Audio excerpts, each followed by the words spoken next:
Hello Internet, and welcome to my live reaction for Fairy Tail 100 Years Quest, Chapter 88. When we last left our heroes, Natsu and Happy failed to catch up to Suzaku and Celine before they kind of slinked off into some other world thanks to Celine's desperate Aqua era. So Suzaku's gonna have to deal with Celine on his own for a while, and Natsu kind of goes back to the rest of the team kind of in defeat, though doesn't really act defeated. And they sort of discuss that the magic power is still going out of control, and so Wendy tells the group her observations about the hands, specifically how they connect to Face. And while she points out there are a lot of differences between them, they are the same in that all the faces, we learn, were interconnected. They were like all different like tentacles of the same main body, and the same is true with the hands. And so the gang uses Virgo to go underground to the main body of the hands, and it is fucking weird. It's this based monster thing called Alta Face that has been granted consciousness thanks to the distortion of magic power that Celine has done, and now wants to wipe out this unsightly world. So now Team Natsu has to stop him with the fate of all of Elentier at play. So yeah, with that being said, let's jump right on into Chapter 88, Alta Face. And our picture here is Natsu sort of standing dramatically in the wind as his scarf kind of blows behind him. Happy's in the background too. With his scarf flapping in the breeze, he starts thinking way back. Chapter 88, Alta Face. And we open in the Whiteout village that is increasingly destroyed as hands just sort of pummel it. The citizens all call, "Evacuate the children! If you can fight, gather in the plaza! Don't let any Sumayaka into the village!" And then these people seem more like priests and priestesses more than like regular citizens at this point. "Prepare for the Whiteout ceremony. We are the clan that harmonizes the world's magic power." And then back at like the main shrine, we see the Grand White Priestess, and I think Ferris, and a few other priestesses, all sort of sitting in a circle.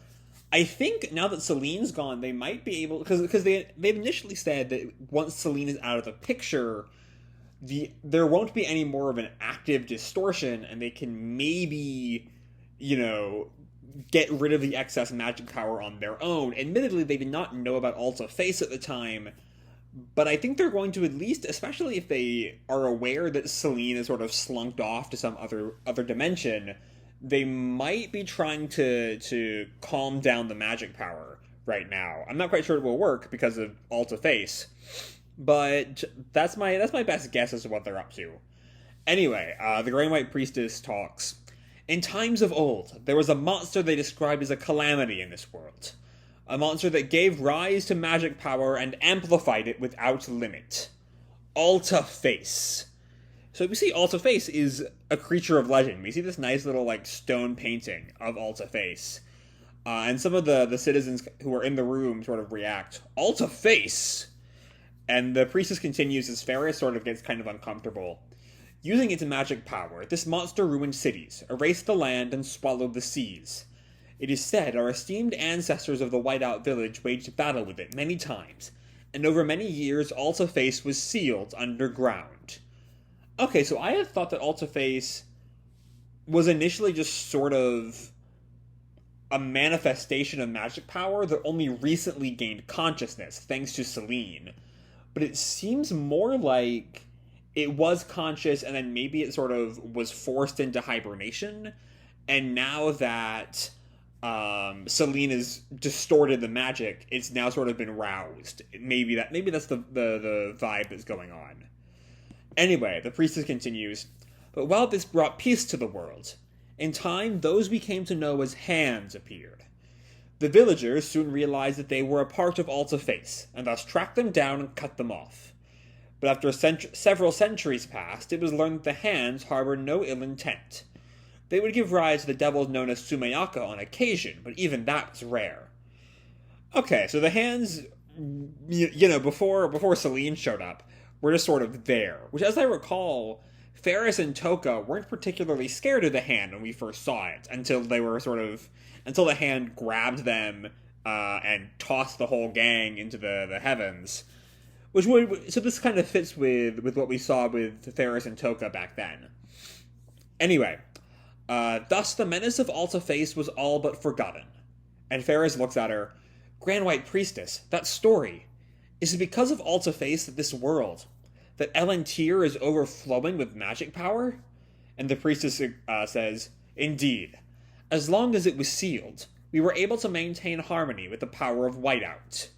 And then there's a woman in the background says, But if those hands are appearing, could it be that Alta Face has been revived? So yeah, that sort of is ties. So hold on, let me get my thoughts together a little bit. So that seems to be kind of what the priestess is getting at. What I was talking about earlier is that as long as Alta Face is here, they won't be able to use the ceremony and balance the magic power. So they have to kind of wait until Natsu and the gang can get rid of Alta Face. Either way, could it be that Alta Face has been revived? I do not know, but whatever the case, I wish to place my faith in those fairies from another world. And we then cut to Team Natsu all together, starting the fight. That is a strong early contender for our thumbnail this week. I couldn't use last chapter's the whole gang getting ready to fight the main body as a thumbnail because it didn't really structure right. But that just might work, and I love it. I love Team Natsu so much. Y'all know I love these guys. Anyway, they all charge down Alta Face, and Urza comments, "Its body is so bizarre." And Gray kind of agrees that this thing is the source of the magic power. And Lucy chimes in, "Then we've got no other choice." And Wendy calls out, "I'm enchanting everybody." And Natsu roars, "Let's go!" And Alta Face looks down at them. "Such an ugly world this is. I cannot be stopped." But Natsu just goes on the warpath. Fire Dragon Kings! Destruction Fist! And we see the flame of the Destruction Fist covers Alta Face. I doubt it did a whole lot. Cut to Gray. Ice Devil. Zeroth Longsword. So I'm expecting everyone's going to do a big attack, and it's just not going to work. Wendy goes in with Sky Dragon's Roar, and Lucy, Aquametria, and Urza gets in her own Benizakura Flash.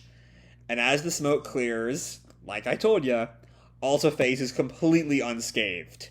Gray reacts, "It didn't work?" But Urza tries to rally the troops. "Don't let up the attack." And Natsu just roar. And then we see little flecks of light, either Spirior or Ether Nano, surrounding Alta Face, and they all just sort of light up, blinding the group. Lucy kind of hides her eyes. "What? This light?" And Wendy chimes in, "These are clusters of magic power."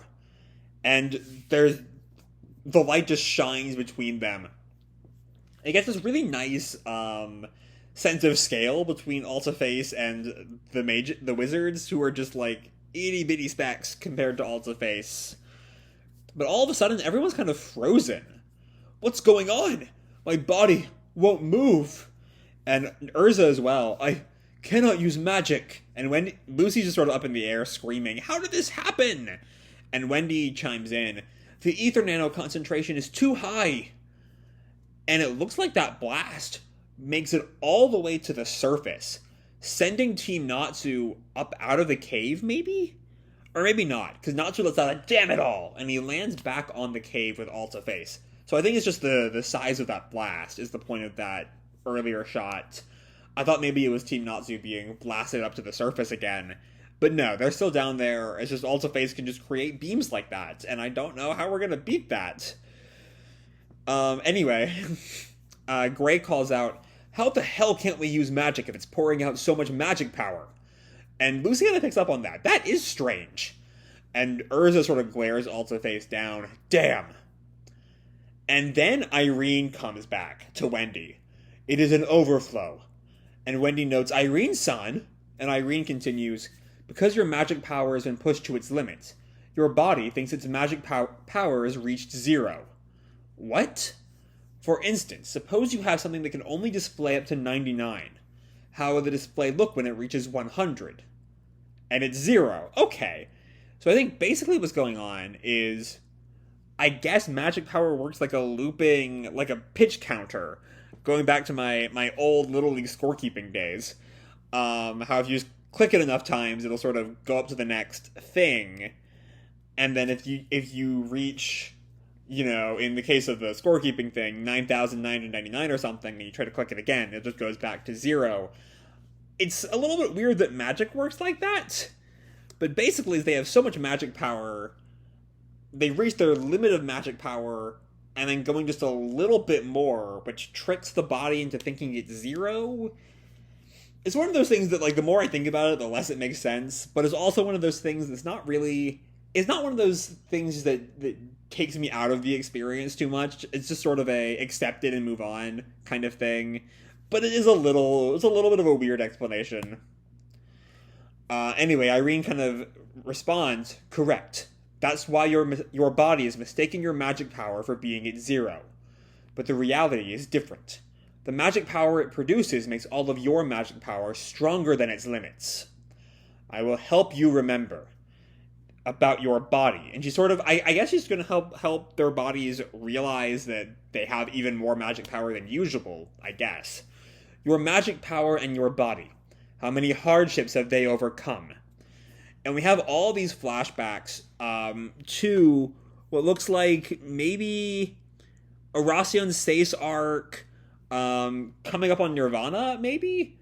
It's been a while since I've watched the Racion Seis. I'm not quite sure what moment that is, but it definitely is a Racion Seis because we see a fairly young Wendy and early character design Carla as well as Ichiya and Leon. Then we see Wendy attacking King Faust's Dragonoid, and then what might be Wendy versus... My gut is telling me the guy she fought at Face. Enel, I think his name was. But I might be getting that confused with... I think it might be Izel. Enel is the One Piece guy. Maybe. I can't quite tell what scene that last flashback is. And then we get even more flashbacks. Her fighting Zirconis is one of them. I can't quite tell what that first one is. The third one there is her with Izel. Going Dragon Force. And then her fighting Demaria with Shelia, and then her and Urza versus Irene. Or no, maybe that's her fighting Nabal, actually? Because didn't she sort of transform into basically Irene's outfit? Yeah. So I think that's her versus Nabal. And then Irene kind of keeps telling her, so then, you've already noticed. And Wendy reacts, my limit isn't here. And so I'm not quite sure how that happened. I guess it's a form of enchantment, because Irene could also enchant. That was one of her abilities. And so this is some kind of enchantment, maybe in the same vein as one of the origin spells, but not actually. She's already had second origin, certainly not third origin, or she would lose all her magic power. But maybe it's somewhere in that vein. Either way, we see Wendy's just overflowing with Ether Nano now. Looking pretty fucking badass there. Like, she's, like, ready to fucking go. That's my girl. And Gray and Natsu react, Wendy, you're a grown-up now? Oh, is she older? Is that what happened? I guess her stockings have kind of torn, which is not quite an effect I really like, and I don't think she had that earlier in the scene. It would fit if she had suddenly, like, aged up or something. She has some tears in her stockings earlier, but they're definitely a bit more pronounced after her power-up.